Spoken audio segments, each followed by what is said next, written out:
Hi అందరూ ఎలా ఉన్నారు? Today our review is parking. ఈ తమిళ మూవీ అయితే ఇప్పుడు తెలుగులో డిస్నీ ప్లస్ హాట్‌స్టార్‌లో అయితే స్ట్రీమ్ అవుతుంది. ఇంక ఈ మూవీ రన్ టైమ్ వచ్చేసి 2 గంటల 9 నిమిషాలు అయితే ఉంది. ఇంక ఈ మూవీ చూసాక నాకు ఎలా అనిపించిందో తెలుసుకునే ముందు మన ఛానల్‌ని ఫస్ట్ టైం చూస్తున్నట్టయితే వెంటనే వెళ్ళి సబ్స్క్రైబ్ చేసుకోండి. అలాగే వీడియోని అయితే ఎక్కడ స్కిప్ చేయకుండా లాస్ట్ వరకు అయితే చూడండి. ఇంక మూవీ చూసాక నాకైతే బాగా నచ్చింది. సింపుల్ స్టోరీ లైన్ కానీ బాగా తీసుకెళ్లారు. ఎక్కడ కూడా బోర్ కొట్టకుండా మంచి ఎంటర్‌టైన్‌గా చేశారు. మెయిన్‌గా మనం మూవీలో అయితే బాగా ఇన్వాల్వ్ అవుతాం. ఇక స్టోరీ విషయానికి వస్తే ఒకే ఇంట్లో రెంట్‌కుంటున్న ఇద్దరు వ్యక్తులు. ఒక అతను ముసలతను, అలాగే ఒక అతనైతే హీరో.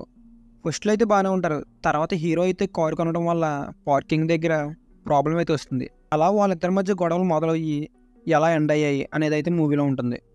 మూవీ అయితే బాగా ఎంగేజింగ్‌గా ఉంది. ఇంక ఈ మూవీ ప్లస్ పాయింట్స్ మాట్లాడుకుంటే యాక్టర్స్ పెర్ఫార్మెన్స్ అయితే బాగుంది. ముసలతనుగా చేసింది, అలాగే హీరోగా చేసింది అయితే బాగా యాక్ట్ చేశారు. మెయిన్‌గా సినిమాటోగ్రఫీ అయితే చాలా బాగుంది. బీజీఎం కూడా పర్లేదు బాగానే ఉంది. ఇంకా మైనస్ పాయింట్స్ మాట్లాడుకుంటే మూవీ అయితే ఎక్కువ మైనస్‌లు ఏమీ లేవు కానీ ఫస్ట్‌లో అయితే కొంచెం స్లోగా ఉన్నట్టు అనిపించింది. తర్వాత అయితే మంచి ఎంగేజింగ్‌గా వెళ్ళిందనుకోండి. ఈ మూవీ అయితే ఫ్యామిలీతో చూడొచ్చు. ఎక్కడ కూడా ఎటువంటి అడల్ట్ కంటెంట్ అయితే లేదు. ఇంక ఈ మూవీకి అయితే మన ఛానల్ నుంచి ఒక 3 నిమ్మకాయలు అయితే ఇస్తున్నాం.